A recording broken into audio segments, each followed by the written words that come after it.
Welcome to Seeking the Overlap, the podcast where we're creating a more connected world, one conversation at a time. I'm connection strategist, professional friend maker, and your host, Baily Hancock. What if the key to building deeper, more meaningful relationships wasn't about what you say, but how present you are? In a world designed to pull us in every direction, how do we create the kind of connection that truly nourishes us? Today's guest, Michael Kass, is here to help us unravel that mystery. Michael is an international facilitator, consultant, and healer who works to bring humanity, resilience, and a sense of the sacred back into leadership and relationships. He's an ICF certified executive coach, a certified breathwork facilitator, and the author of Story Maps, Wayfinding Tools for the Modern Seeker. In this episode, Michael shares the fascinating science behind neural coupling, a process where storytelling synchronizes our brains and builds shared experiences. We'll also explore why vulnerability and presence are so transformative and how small shifts in how we listen and show up can deepen our connection with others. Get ready to rethink what it means to connect in a world that's more distracted than ever. Michael Kass, welcome to the show. Thanks, friend. It's good to see you. I'm so glad you're here.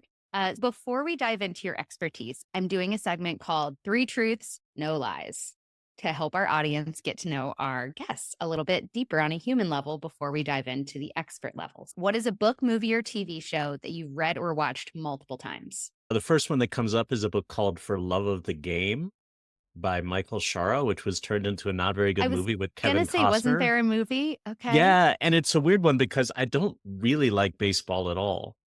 And it's about baseball. And I read it when I was 15, and I think I read it while I was on the plane to Japan for an exchange program, and I was just in tears the whole time. And so for 10 years, 15 to 25, I would read that book multiple times a year. And I'm not, Wow. I think it was really about the persistence embodied. And then there's a love story, which I've always been a sucker for. So that's the first one that comes up. That's it. That's a lot of times. It's many times. It's many for sure. Yeah. But it gets to the point where it just becomes a very comforting ritual. It's a short book. Like less than 200 pages, I think. And so you can just kind of go through it, and it's just beautifully done. I think the other thing I love about it is what shines through is the author's just like devotional love of baseball.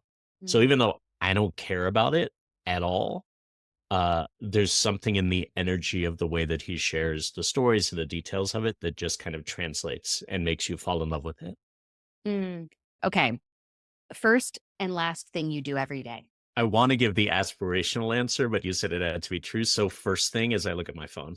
I don't want Michael to. Kass looks at but his phone the moment he wakes up. First thing, it's there because I don't have another clock and I'm never sure what time it is. And so Sure. I look at the time, and then, oh my gosh, there's so many alerts that of course need to be tended to immediately. Yes. The world has been moving while you've been sleeping. How dare While it? I've been sleeping, there's stuff happening. So that is the first thing. The last thing is I brush my teeth. And my body has learned that means it's time for bed. So I'll brush my teeth.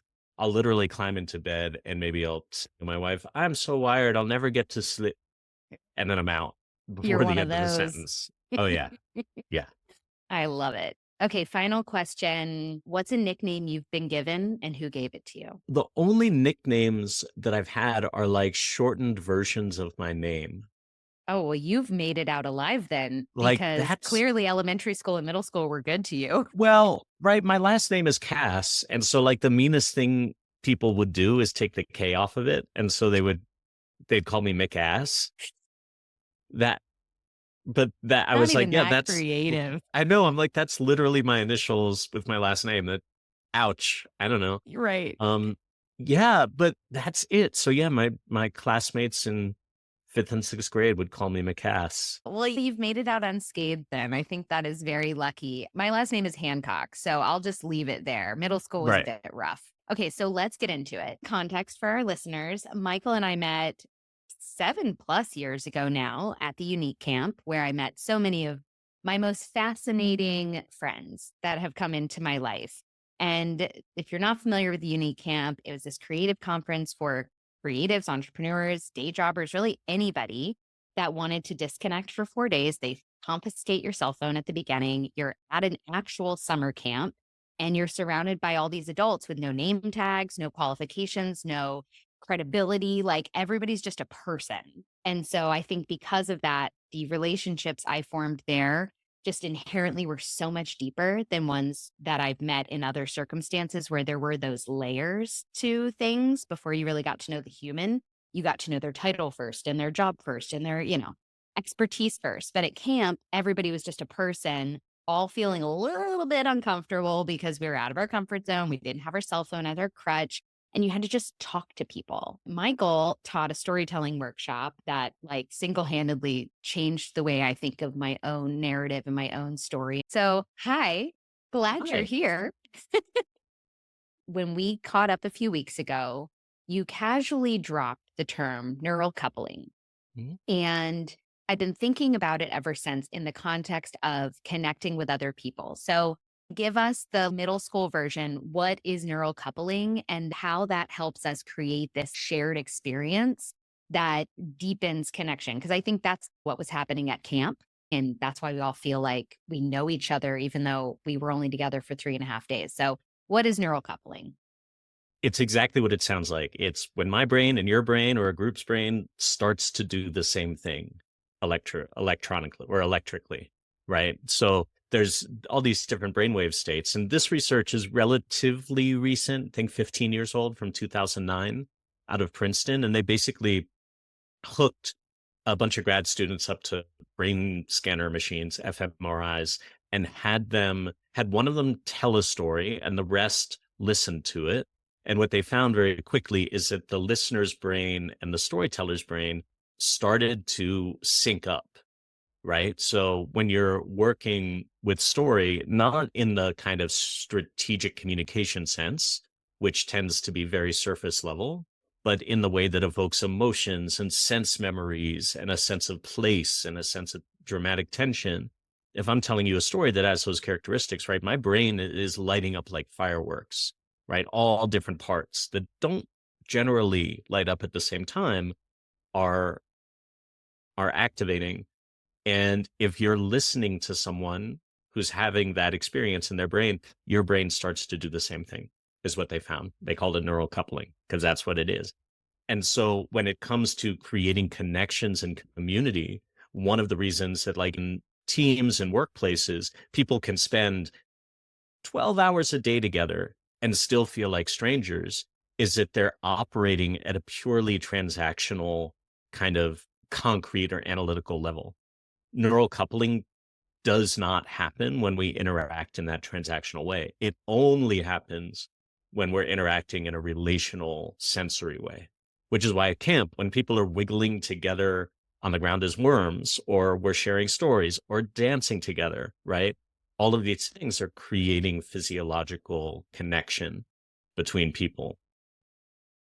So, is it dependent upon, obviously, it's dependent upon particular variables or factors.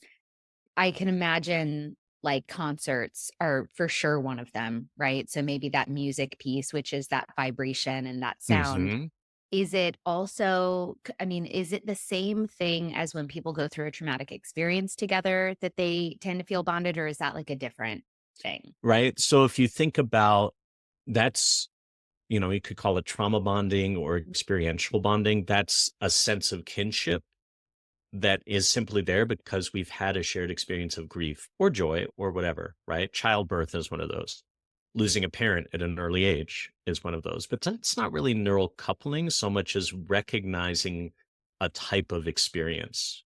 Mm. Whereas if you're at a classical music concert or in a breathwork class, there are things happening that are bringing your bodies into coherence, right? And same with story. So if you So, get like the audience of the moth, for example, one of the reasons people got so into that, the stories are fine, but it's about the experience of being together listening to them. so it seems like there's a major physical component that takes place, whether it's like you're actually moving or it's just on a physiological level. Oh, for sure. And endocrine, right? It's also your body, especially with storytelling, what the research shows is your body starts secreting the hormone oxytocin, which is our empathy hormone, right? One of the only reasons we've survived as a species, because people are super annoying. If we were not designed to connect in that way and like bond through these types of relational activities, why would we protect each other? God, No, I there's no wonder. reason. I wonder, right? Which is why I think, two of the first things that we evolved to do were, or three of them were to like wiggle our bodies in rhythmic ways, which you could call dancing, make music and sound, and tell stories, Hmm. right? So, with the storytelling component as it relates to neural coupling, you mentioned, if somebody's telling a story, not a surface level transactional story, but like something that's coming from somewhere deep and resonant. What is happening on the receiver's end when that story is kind of hitting all the right notes, right? And there is that neural coupling, and everybody's in this like time paused flow state of connection. What's going on? And can you intentionally, and I don't want to use the word manufacture, but can you intentionally cause that reaction if you're trying to catalyze a connection with somebody new? Totally. Yeah. So there's a few things happening, right? You mentioned the flow state. What's happening in terms of brainwave activity is if somebody's really engrossed in a story, their brain will drop into an alpha state, which is the Mm. flow state. And alpha is a relatively slow brainwave. They're usually around 4.5 to, I'm going to make this up, 6 hertz. But if you were to look at it, it would look like a nice, steady kind of sine wave, right? And that kind of opens up the space for connection.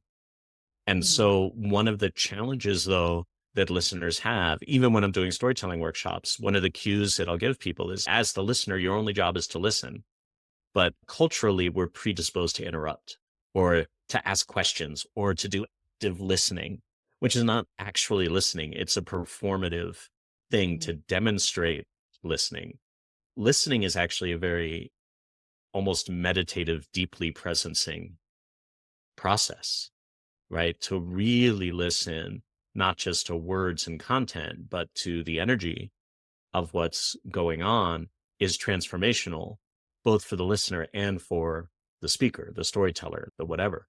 So if you wanted to manufacture that, which is essentially what I do in storytelling workshops, right? If you're facilitating it, one of the ways to do it is to say, you know, our only job as a listener is to listen and to receive the storyteller or the speaker's work with an open heart.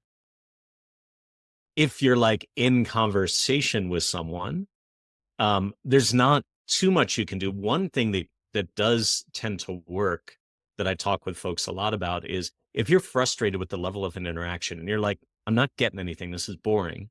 Or "Ugh, this is, we've all talked to people who you get into a conversation, you're like, this is literally killing my soul. There's no energy here. Is it if you put a little bit more of yourself on the line, right? And take a risk, not open your heart and reveal your deepest truths, but simply say something human or ask a question that elicits a kind of pause of thoughtfulness in your conversation partner, then you're actually going to drop into a deeper space. Right. So just because a conversation is at a transactional, not very human level, doesn't mean it needs to stay there. Mm. Right. And so if we take the risk to bring it a little bit into a more deeply human place, 95 times out of 10, which isn't how mouth works, um, people will meet us there because we're hungry for it, especially in the US. We're just hungry for even an ounce of human connection. Oh man. Okay, there's so much in there. So, one thing that you just said that I wrote down immediately was receiving. Mm, And I think that gets at the core of what connection, one of the basic outcomes of connection, right? Like, best basic outcomes of connection is feeling received by somebody else, feeling seen by somebody mhm. else. And it's interesting because I think we're told to be good active listeners, and, that has always been like, that is the way to do it. You are an active listener, so you're really paying attention. But you mentioned like active listening in and of itself can be performative, and it can also suck you right out of that that resonance that can happen when you're just releasing anything and you're just being there. You're on the receiving end of whatever this other person is putting out. So it's interesting that even if, let's say you and I met at a networking event, this would never happen with us. Let's say we met somebody at a networking event who's just very transactional. They're there to shake hands and exchange business cards. It sounds like what you're saying is you can literally like kind of, despite what's coming from them, you can still put yourself in that place of really what it sounds is like more deep listening or just receiving whatever they're saying. And then by kind of volleying back something that perhaps invites them to go slightly deeper, it's likely they will follow you there. Is that right? Yeah. Or you can break them out of their pattern, because if people Mm. are in that sort of networky pew pew pew kind of Yes. mode, they're not present, right? They're not at No. all. And they're not in their bodies. And so one thing that you can do, going back to the other conversation you were referencing, is if you get curious, my favorite thing to do is say, wow, that's super interesting. Here's something I'm curious about. Mm, Bleh, it doesn't really matter what you ask as long as it's kind of human. Or, wow, that's amazing. What's bringing you joy right now? mm, Is another one, is right, helping people connect. We tend to, especially in professional settings, connect through challenge or accomplishment or work trauma, right? mm. Like, oh, things are so hard right now, blah, blah. I have a partner who I'm working with where on a project where every time we talk, they just go like, just busy. And I'll go like, oh my Another goodness, day. another day. Oh, we're going to get through it. All right. Well, what's bringing you joy? Grind it out. Right? Yeah. What if we created relationship through the lens of joy and excitement and vitality? Not that the challenges aren't real, but why do we always center that? So that's another way to do it. One of the things I teach in my Art of Connection workshop is instead of sitting there preparing your list of questions that you want to ask the person, which is what we often do when we're in the listening place, we're running through our list of, okay, what am I going to say next? What am I going to respond to this with? And that's another thing that just sucks you right out of the moment, too, because you might be listening in one ear to what they're having to say, while in the other ear, you've got your own voice saying, okay, next you're going to say this. And oh, you can say me too on this part. And there's this lack of presence in that way of conversing with somebody and connecting with somebody where you're already 2 minutes ahead of the conversation as a way to seem more prepared and more professional or more together. But I think if we can find a way to trust that if you're just there all the way, if you're just fully present in the conversation, that will naturally come. Do you ever work with people in that capacity where it's, okay, how do I build up that muscle of trust that like I'm going to have something to say next, even if I haven't been preparing the whole time that they're talking for my turn to talk? It can feel really intimidating to just trust that the conversation will flow naturally versus needing to have a script that you return to. It's bigger than just conversation, because if you are not able to trust the intelligence of a conversation, then that trust doesn't exist anywhere in your world. Mm, In any conversation, if two people or two beings are actually deeply present, then they're tapped in to a consciousness or an intelligence that doesn't belong to either one of them, right? There's something that wants to emerge through the relationship. And if they are interacting in the way that you're talking about, of trusting that the thing will come forth, that's coming from somewhere. yeah. And it's coming through, in my kind of the way that I read these things, coming through that consciousness that wants to emerge. And so really the conversation becomes an act of deep listening to the space itself, right? And in service of something greater than either person or the group that's interacting. I mean, that's essentially, to put it in businessy terms, the idea behind a mastermind group, is that when Right. a group of people gets together in deep presence, there is another intelligence that emerges that's incredibly beneficial, right? Do you think that's possible in any conversation? 100%. Yes, Man. absolutely. Any conversation, anytime two beings are in any sort of relationship with each other, the potential for that kind of emergence exists. It seems like we're all gripping so tightly to the steering wheel that I we mean, can't just that's let the car veer where it wants to go. no, and it will always take us someplace infinitely more interesting than we would drive it. It feels like one of the hardest and potentially easiest things to do is be present. I would say it's the simplest thing, Sure. but it's incredibly hard because our entire culture, like the culture you and I grew up in and were educated in, is oriented towards depresencing, Do you think right? that's intentional? Oh yeah, that's designed. That doesn't just happen, right? That's something that has to be cultivated. Um, and so there's a whole thing that relates that sort of separation from presence as a part of the larger project of colonization, of what happens when some force comes in and severs cultures from their roots. And there's like a deep trauma there. So even though being present, right, presencing is the simplest thing that we can possibly do, it also is an incredibly revolutionary act that is kind of dangerous to the culture. And if you're in a corporation, incredibly dangerous to the construct that is like dominant corporate culture for the most part. That seems like one of the most rebellious and counterculture things you can do is be fully present, whether that's with yourself in your job, in connection with somebody else, and trust that when you can be in that flow state, which is pretty much what it feels like and what it is, that whatever needs to come through and wants to come through will. And you don't need to control and grip so tightly to it. And taking this back to conversation with other people, it could be a fascinating experiment to run the next time you're in a situation where you are meeting new people for the first time, to go in almost agendaless or scriptless, where you just show up in that exact moment with that person and see what happens when you just ride the wave of the energy that comes forth between the two of you in conversation, and see how different those new relationships form and emerge versus the ones where you come in with your elevator pitch and your agenda of, throwing out as many business cards and collecting as many as you can so that you grow your LinkedIn following. But instead, going in thinking, okay, there's, potential for, let's say, 5 to 10 new things to emerge in this room with these people that I don't yet know or don't know very well.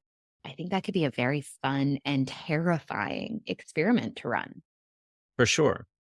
Yeah. And to do that, I mean, I think taking, especially if you're at a conference or something where there's so much, it's like a boiler room. Everybody's looking for something. Are you useful? I was just at one recently and I had my, it was the opposite of unique camp. So we all had little name tags.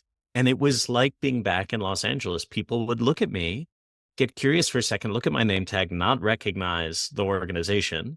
And then just I would become invisible. Mhm. It was fascinating. Mm. It's so weird.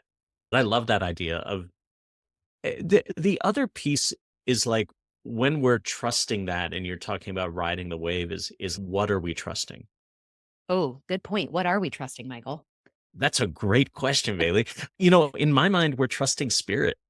So if you think of consciousness as that everything, and the only thing consciousness is here to do is experience itself in different ways. So if I walk into a room, I'm an expression of consciousness. You're an expression of everybody, the dog, the service dog's an expression of consciousness. And if we go into it with that framing and just go, oh, I'm going to experience different aspects of myself, Yes. which have nothing to do with my business card. And who knows what might happen if we enter into it with that level of awareness, because it can help other people remember that, oh, right, I'm also an expression of this. Even though in most settings, we will never explicitly have that conversation.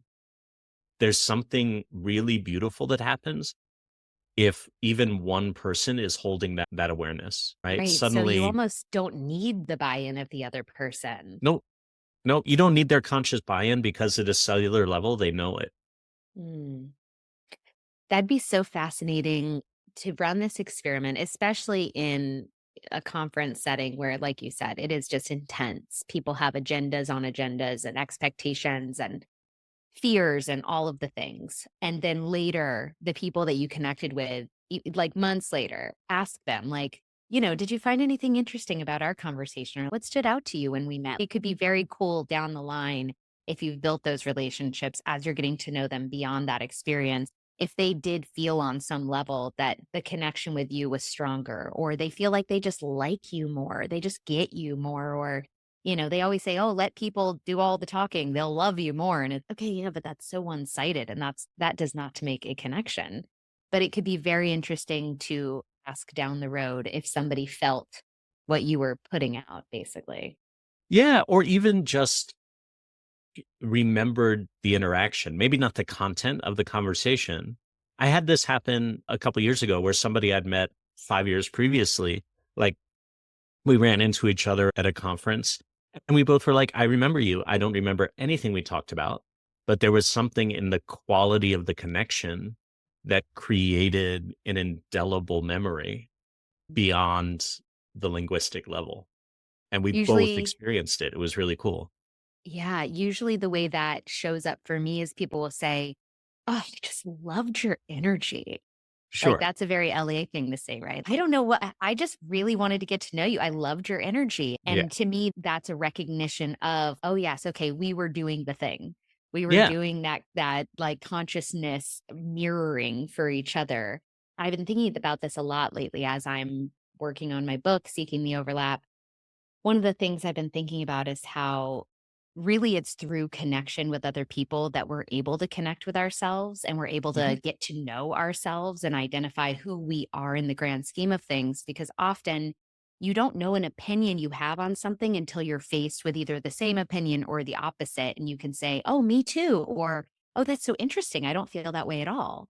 So it's almost like one thing I would maybe implore the listeners to do is as you are connecting with people, regardless of whether it's in the parking lot dropping your kids off at preschool or in the grocery line or at a conference, is to really go into it with the mindset of self discovery through conversation and connection with others. To be able to look at Mhm. it as, oh, I'm basically going to receive how somebody else is showing up in the world and be able to identify and say, oh, me too. Oh, not me. Oh, that's me too. And it's this idea of seeking the overlap. And it's, yes, of course, to find common ground with other people.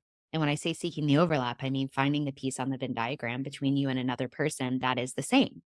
But it's also a self excavation. It's a way of identifying, you can't know what's in your overlap with somebody else until you know what's in your circle. And yeah, this idea of connecting on this deeper level, even if it's not vulnerability vomiting all over them, right? Like you don't have to tell your trauma or your childhood story, but like just being able to take it just slightly deeper than the surface level stuff. I think it can be this beautiful exercise in understanding yourself better at the end of it. Totally. Yeah, I mean, one of the things that I always notice when I'm out in the world is that even micro interactions, like you were saying at the grocery store or at the whatever, are incredibly nourishing, right? Yeah. Because there's and we've gotten away from that mostly because of internet. Like, why would I go to the grocery store if I can order I don't even go to Instacart? the grocery store. It's true. Exactly, I have right? so fewer human to human bumping into each other opportunities than I ever have. Right. Yeah. Yeah. So, like yesterday, I went to a coffee shop and I ran into somebody I hadn't seen in months, and we had a 5-minute conversation. I was like juiced up for the rest of the day. Right. So, there's also a sense where, like, we are wired for interaction and we're wired for relationship. And those relationships don't always have to be deep. They can be glancing, they can just be like little moments of shared presence. But if we stay up here, if it's all just exchanging money or exchanging widgets, then it doesn't do the thing, right? Mm-mm. We actually have to engage, and that can be really scary. Yeah. Well, there's always the fear of rejection or just not being received the way you want or perceived the way you want. I mean, God, there's so many layers between Totally. what you think about yourself, what the other person thinks about, what you think about, they think about you. And it's just good Lord, you can never truly know. what the other Right. person is really thinking of you. And even if you did, it's almost none of your business because they have so many filters that they're applying to their perception of you. So it's, you could just scrap all that. And I think the moral of the story that I'm taking away from this is show up to any interaction that, will be generous, that you have the energetic capacity for, because we're not all there mentally all the time to be able to do this with this feeling of let's see where this goes. If I can just, give them a little bit something more than just, oh, it's hot out again today, huh? Yeah, school's busy, huh? Yeah, all of the people stuff. If you can take it Hmm. deeper, like you said, to that spirit level or that soul level or that consciousness level, that really does, it's energy giving versus energy taking, right? Yeah, And I think about this in terms of even, to take it from like a marketing perspective of your business. One of the things I teach is connection centered thought leadership. And the idea behind that is, yes, you can go be on social media and post reels and TikToks and, engage with your followers. That to me is draining as hell. And it always makes me feel worse than it did before I signed on. But if I can be in a room with people and I can leverage storytelling and connection as a vehicle to make my message get through easier and with less friction, the outcome is always better. And I always leave feeling infinitely more full than I did before. I have more energy. I'm like you said, you're juiced up the rest of the day. You're like, oh, that was good. That was so good. So hmm, I think if we can try and make that be a thing, even if it's once a day, and hell, if you're really at a deficit once a week in the beginning, I think it's the most worthwhile experiment we may run. totally. I mean, I would say that even if you don't have the energy to do it with other people, and this sort of, meditation is one way to do it, but there's lots, is like cultivating the capacity to be present with ourselves, Mm. because a lot of the folks I work with spend a lot of energy not acknowledging what they're experiencing in any given moment, whether that's frustration, anger, love, joy, like whatever it is, whatever that experience is, there's a lot of energy denying it and making that experience wrong because for whatever reason, and there's infinite reasons this happens, they believe they should be experiencing something else. I'm at a Right. party. We I all should think be having we're fun. supposed to be happy all of the Yeah, time. totally. Right? Well, where does that come from? And who benefits from that belief Right. is always The people interesting. selling you the happiness tools. Yeah. But I mean, I Capitalism. remember one like a few years back, I was just having a gnarly day and I was like, I don't want to be gnarly. I should be having fun.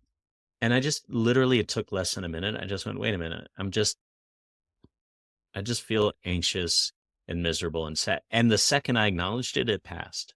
Yeah. Right. So simply being with what is with ourselves can actually create that same sense of um, nourishment and re-energization so that we can go out into the world and be present in a real way.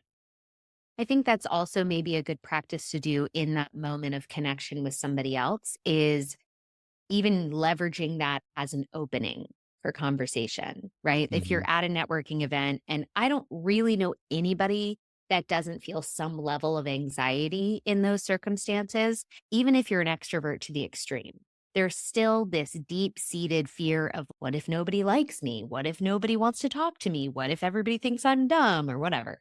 And it could be interesting even to use that as like an icebreaker, if you will, of hi, I'm Bailey. How's it going? Yeah, I don't know how you're feeling, but I'm just like, oh, there's a lot of people here. Did you come with anybody or are you here by yourself? Leveling with somebody and giving the Mhm. other person an opportunity to also pause and acknowledge how they're feeling. That could be a shortcut too to snapping you both to this hyper present state, which can then be step one of a really impactful and like meaningful conversation. Totally. I mean, if you think of in essence what that is, it's a unstructured check-in moment. Hmm. If you think of any group where it's like, "Hey, what's present for you right now?" And Yeah. that's how you start a meeting, that's how you start a group, but you don't need it to be a meeting, it can simply be like, "Hey, I'm experiencing a little bit of nervous right now, but I'm super curious to know more about you." And Yeah. then people will tend to meet you there. Yeah. And worst case scenario, if the other person's really, I feel great. Okay, that's cool. What makes you feel so great? What do you love about these events? Have you always felt really great in these kinds of circumstances? Tell me, how do you do it? Do you hype yourself? Like, you can use that as a doorway too. Well, it's a doorway, but then also if they start to share what they love about things because of neural coupling, you'll also start to experience that love, Right. right? So if I'm experiencing anxiety and I'm saying, "Hey, so good to meet you," large crowds, they make me a little wiggly and they go, "Oh my gosh, I love it. Oh, what do you love about it?" They Right. start to explain. Suddenly your nervous system is going to attune to that and it'll Right. make it easier. So I mean, there's, so it's a win. There is no totally downside here, unless you both being like, "Oh god, I feel awful and sweaty and anxious," and then it makes the other person feel that way too. more awful and Maybe, sweaty and yeah, anxious for right. You sure. just compound Yeah. the anxiety, but then at least you formed this like common ground with the other person, and maybe you even say, "Okay, what if we just stick together the rest of the night and we Yeah. be each other's wing person for conversation?" There is no failing here. There is Right. absolutely no failing in this circumstance if you show up with this open mind, open heart, willingness to level with somebody, I think it can only succeed. Yeah. Yeah, and that Yeah. success might not look like you're used to it looking, but Right. you'll feel it, right? You'll feel a shift. Right. And at the end of the day, is exchanging the most business cards success? I would argue that forming a couple of like deeper, meaningful relationships will always be more beneficial long term than 30 shallow ones. Because when you actually connect with somebody, It's it opens so many doors that you can't imagine are even possible to open. To your point about being overlooked when somebody thinks, "Oh, I'm not gonna get anything from him," or "He doesn't work somewhere fancy that I'm trying to get into." They have no idea your connections that you have or your experience or your interests or the things that aren't public yet about what you're working on. I guess the moral of that story is like never ever write somebody off ever for a billion reasons, but if not for anything other than you just don't know. Like I've started having this mantra lately of people are portals to experiences, to opportunities, to ideas, to wisdom, to just literally all of my everything in my life have come through people and through my relationships. And life is long if you're lucky, and people will go through many iterations of their career. I mean, I think millennials and beyond more than anybody, right? We're all going to have, I don't even know how many jobs I'm going to have by the time I die. And so you just don't know where people are going to end up. And also, I would also argue that there is no professional networking versus personal networking. If you're just connecting with human beings who also have jobs and who also have lives, you just don't know where those are going to lead to you. And I think the more you can show up authentically and as yourself, the more they're going to become portals for you in ways that you could never imagine. No notes. Yeah. Thank I've you. Thank you. yeah, Great. yeah, drop the mic. Yeah, totally. Yeah, if you think of networking as, like, literally building a matrix of connections, Yeah. I call right? it curating your community. Yeah, then it doesn't matter functionally what people do for work because in a year, they're not gonna be doing that. Exactly. Or the Exactly. person who's an assistant today will be the executive director, CEO, whatever, in a year. I can't tell you how many times I've met someone where they've attended a workshop, and then literally 5 to 7 years later, they'll go, "I still remember that thing, and now I'm in a position to bring you in. Are you still Yes. doing this? Would you be interested?" I'm like, "Absolutely." And I Yeah. haven't those aren't even connections I've nurtured, No. right? It's just because the initial connection, uh, had that level of presence, it sticks, right? Right. And Exactly. I'm almost 20 years into my career now, and it is so bizarre to look around and be like, "Oh my god, all these idiots that I like went to college with are running things now," or like, "Oh, so and so's brother who is just, it's wild because people do become adults and they move into positions of power. And yes, and you should never build relationships with the purpose of leveraging them, but that is also part of the cycle of relationships. It's build, nurture, leverage. That is part of the energetic exchange. So don't do it with the express purpose of leveraging, but recognize that as an outcome that will naturally occur no matter what, should you have nurtured the relationship, well, even to a very tiny extent through the mm, years. Any final thoughts that you want our listeners to know? I feel like we've gone all over the place in all the over the best way place. today. it's really easy to talk about this stuff. And we've gotten very facile as a culture with the language of presence and emergence and connection. And yet I don't see a lot of folks practicing it, right? Mhm. Putting it into their bodies. And so there's a little bit of a trap. We were talking about this earlier of like, I get it. I've read the TED Talks, or I've watched the TED Talks. I've read Brene Brown. I've listened to Baily. I've listened to Michael. I have the Headspace app. I meditate for 5 minutes a day. That's not doing the thing, right? And find opportunities, find communities of practice. And I'm going to say this, I don't think it's too controversial. If we don't get better at this, we will not survive as a species. Oh, I'm Because fully on that page. yeah, the Yeah. only reason we've survived as a species is our ability to connect. And that's significantly degraded. So while we're talking about this in the context of networking, what we're actually talking about is survival As a um, species. as a Mhm. species, right? I agree. But, no pressure. No pressure, but get it together, people. Recognize that a lot of the resistance we experience when going into spaces of risk and presence and joint humanity and consciousness is designed, Yeah. right? That is something that is not a natural human response. And there's all sorts of ways to work with that. Okay, everybody, you have your marching orders. Yeah. Go be revolutionary. Go be Go be counterculture. human. Go Go be just human. literally, I say it all the time. Connect like a person. Yeah. Just like everything you need to know is already inside of you. All of it. It's already Yeah. there. You just have to be willing to like search for the instruction manual within, right? And all that requires is you releasing the control and just seeing what bubbles up to the top. Right. Yeah. If we're standing on it under this water, we're in the water and like all of the answers are below our feet and we're just pushing them down all the time. And I think if we can just float a bit and let them rise to the surface, they're right there. But it Yeah. does require faith and trust and all of the things that sound nice and are actually quite hard, but they are worth it. This is the Absolutely. most worthwhile pursuit we're going to have as humans. Like, connecting with ourselves, connecting with others, connecting with the people in our lives, the people in the grocery store, like they are hits of purpose, I think, too. Yeah. And purpose feels so good. So it's one of those things that the more you do it, the easier it becomes. And the more it's like compound interest, right? Like the more you do this, the greater effect and impact and outcome will arise from it. And I really do think if the world was more connected, we wouldn't be nearly as bad off as we are right now. But everybody's just, they forgot. They forgot. Absolutely. Absolutely. Yeah. They forgot. They So let's forgot. remember. Let's just remember. So do that. So do that. No worries. Easy. Thank you so much, Michael. This was wonderful. I'm so Yeah, glad you thank you, came on, and Baily. thank you for sharing all of this. And everybody, you know what to do. And when you forget, just re-listen and we'll remind you. And we've got this. It's going to be We've great. got this. We've got this. It's the easiest thing we've ever done and also the hardest. Thank you so much, Michael. Thanks, Baily. Thanks for listening to this episode of Seeking the Overlap. I would be so grateful if you would take a second to rate, review, and subscribe. It really does help others discover the show. And if you share this episode on social, be sure to tag me at Baily Hancock so I can send you some love. Until next time, happy connecting.